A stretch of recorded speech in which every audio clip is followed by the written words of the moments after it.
Hello everyone, welcome back to another 3 Minutes at 3. Today we're going to talk about being careful of partnerships. So, partnerships can be a great thing and they can also be a terrible thing. You can see it time and time again where a partnership breaks down and the responsible party usually for the breakdown is the person that had the least amount of heart into what they were doing. And when you have a partnership, you need to choose those very wisely because you're going to find along the way, and as I have found, there's a lot of people that want to partner with you for what they can get out of you or extract from you as far as value. And then when they're done with you, they throw you away like a used towel.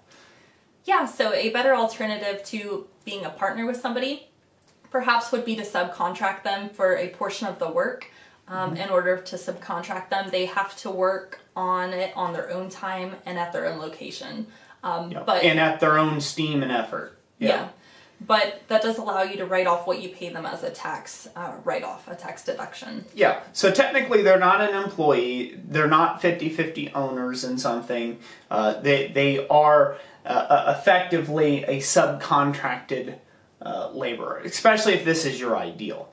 Now, let's say you're the person that wants to take and partner with somebody because they're doing something great. You need to take and partner with that person and provide upfront value first.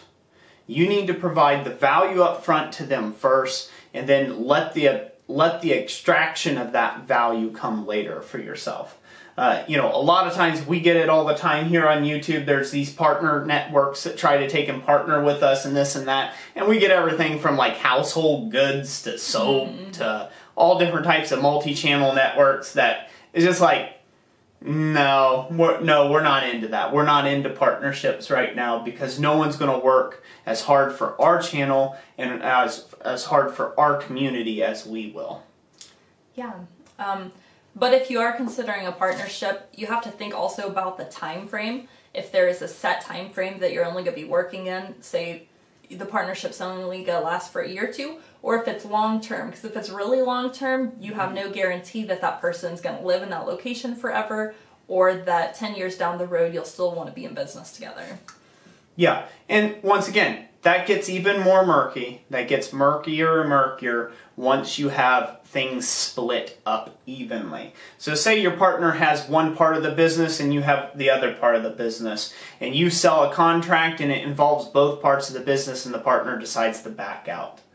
Now you're left holding the shovel and a whole lot of ditch to be digging to get you yourself out. So that's going to be it for this 3 Minutes at 3. It's food for thought. We hope you all enjoyed this video. Yeah, we appreciate you watching. And like we always say, God bless you. And we'll catch you on the next one.